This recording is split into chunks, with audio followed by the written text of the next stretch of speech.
January 20, 2026 ang aming third day sa Coron. And unfortunately, ito na rin ang aming last day tour.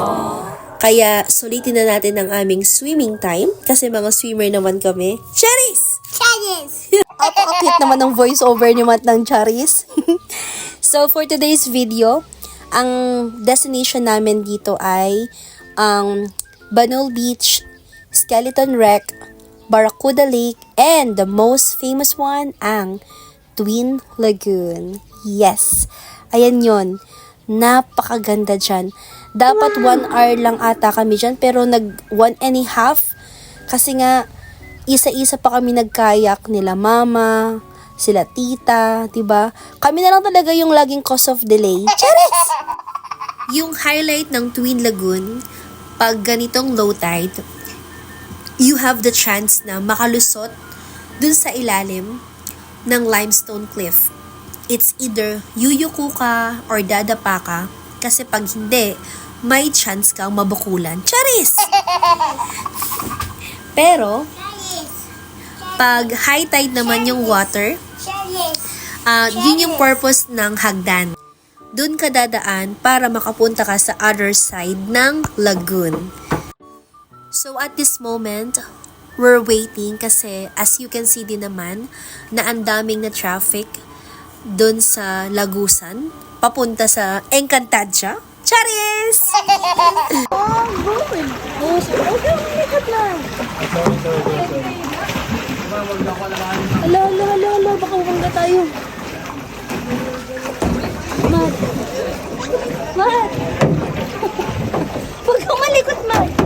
Matthew! Woo! Buti na lang maliit tayo, Matt. Hi!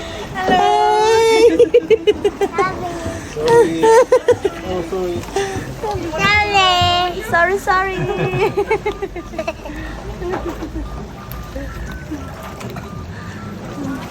Hi! Hello! Hello! Hi! Say hello, Matt. Say hello. Hello! Hello. Hi! Hi! Hi! Mat, chicks boy ka. Hi! Lahat na lang. Hello! Hi! Oh, sit ka lang. Huwag ka. Stop na. Look at that, oh, fish. Jellyfish, oh. Wow. You see? Baby shark, baby shark, baby shark, baby shark.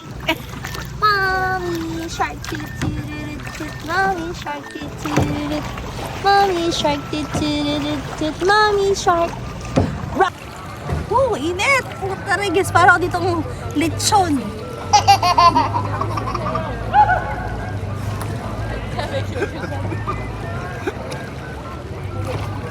Yun lang. Para mabidyoan nyo rin sila. Bukas daw ay maitim na yan. Maitim yan. Balik ka dito. Baka rin malobot na pagkano. Kagaya nyo lang pong i-play, ma'am. Pagkaya nyo lang mag-video. Pwede naman pong pindutin nyo na lang anong pula. Tayo mo na. Papatay na. Oh, sige. Igala mo eh. Puro sa akin lang nakatingin eh. Tingnan ko yung mga puri. Oo nga, oh. Sanay lang kami sa niyugan eh. Okay na, may kuprasan dun, no? Oo nga. Hindi dati. Wala na kami doon. Sa Pampanga na kami. Pampanga na. Oo, matagal na kami dyan, nakatira. Pero nauwi rin kami doon. Mag 20 years na kami doon sa Pampanga. Pero originally, ano talaga? Laguna. Sa Laguna Pampanga. talaga. Pero ako Batangas. Batangas. Batangas naman ako. Malapit man lang yun, sir. Oo, malapit na.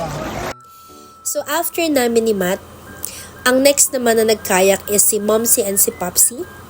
Napag-usapan kasi namin nila tita na it's either by 2s or by 3s ang pagsakay para naman sulit yung kayak, ma-enjoy namin.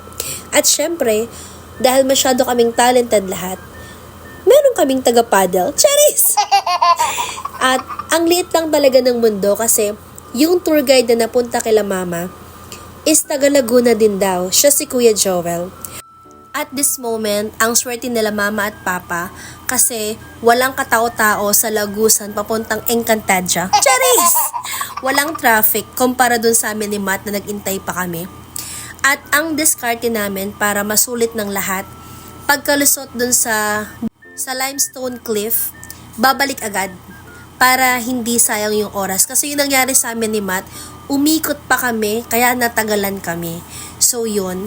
So, after nila mama, ito na sila tita. Sila naman sumalang. Bali, dahil oras na kami, ginawa na ng mga tour guide, 2 kayak.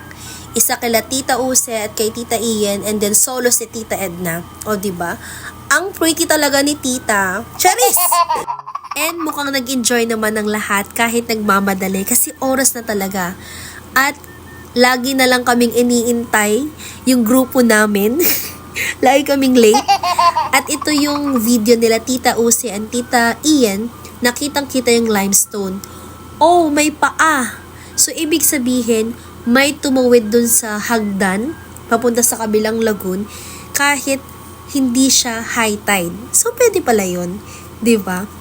At ito na yung last video namin sa Twin Lagoon kasi after nyan, pupunta na kami sa next destination kasi oras na, lunchtime na din, at saka nagawa na namin yung goal, ang makalusot sa limestone cliff.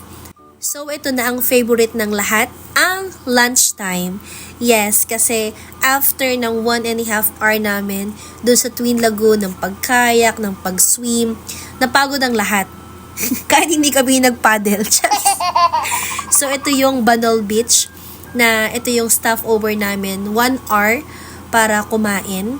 At ito yung pinakasikat daw doon, yung fruit shake.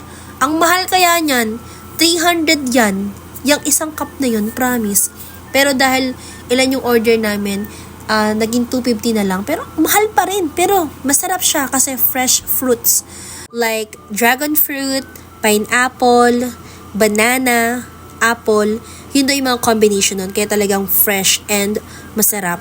At wala daw yung nilagay na sugar.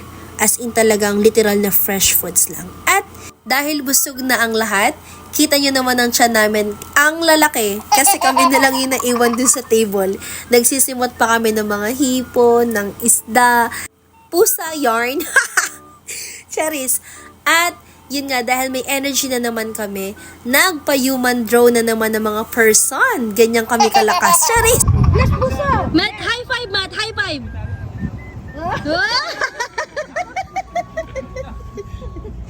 Oh, yung anak kong foreigner nakipag-high five pa sa kano. Iba ka talaga, Matt. The best. So, yun na nga. After namin sa Banol Beach, dun sa lunch time namin, eto na, back to swim na. This one naman ang Skeleton Wreck. Yes, yun kita nyo naman, di ba, yung signage. At ito yung part na iniwan namin si Papa at si Matt dyan sa may sand. Kasi kami nila mama and tita, pumunta kami dun sa may shipwreck para mag-snorkeling and free diving. Syempre, dun lang yung sa mga malalakas ng loob, no? Dito lang kami nila mama, nag-swim lang kami sa mga fish. At syempre, naka-life vest kami kasi hindi kami mga swimmer. So, ganyan lang kami, di ba? So, bale, kudos again kay Sir Ronel na 2 days na namin kasama. And gamay niya na yung mga galawan namin. Ang tawag niya nga kila mama, kila tita, is mga student.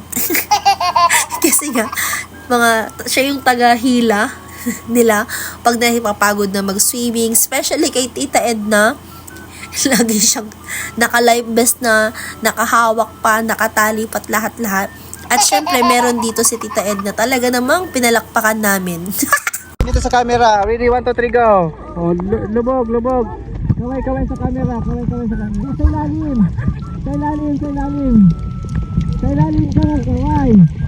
Sa ilalim ka magkaway.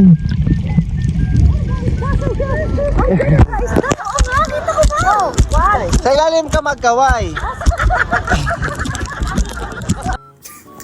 Diyos ko, Tita Edna. Ikaw talaga ang favorite student ni Sir Ronel, as always. So, yun nga. Ito, nagsuswim pa kami sa mga fish. Ayan yung shipwreck. Yan. According to them, yan daw is World War II era Japanese supply ship. Oh, diba? So, nag-free dive dyan si Sir Ronel just to take video. Yan, closer dyan sa shipwreck. Oh, diba? Ang ganda, diba? Grabe, nakakatakot din eh. Kasi Japanese yun. So, yun nga, doon natatapos ang aming shipwreck. At ito na yung monkey na yan. Ito na yung last destination namin. Ang Barracuda Lake. Para lang siyang kayangan, pero small version. Pero ito yung may pinakamalalim na part, yung Barracuda. Tingnan nyo naman yung daan papunta doon. Talaga namang maliit lang, like 43 steps lang or stairs yan. Pero grabe yung bato, as in ang tarik. Ganyan siya kahirap. Sa sobrang hirap, hindi na sumama si Tita Edna kasi nalaman niya na may hagdan na naman daw, so ayaw niya na daw. Hindi na raw siya sasama. So yun, kami na lang yung tumuloy kasi last na yun. So go for it na. O diba, look at the daan. Grabe. Nalagyan talaga nila ng rubber kasi sobrang slippery. Madudulas ka talaga dyan. At as always, si Sir Ronel ang may dala kay Matt. Yun, o yun naka-red. Kasi nakakatakot siya. So any step mo lang na mali, talagang madudulas ka.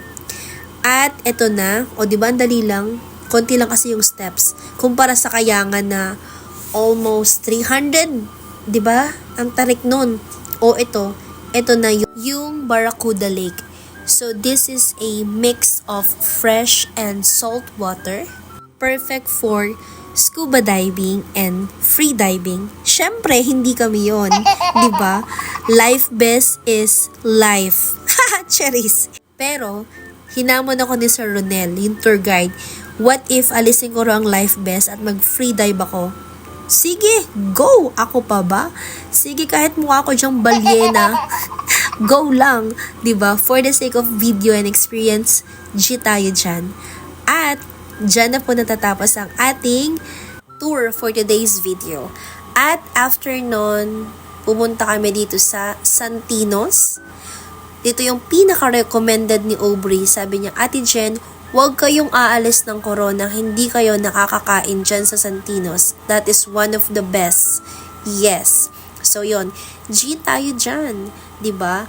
So, pagbukas ng menu, boom. Diba? Ang mahal agad. Charis!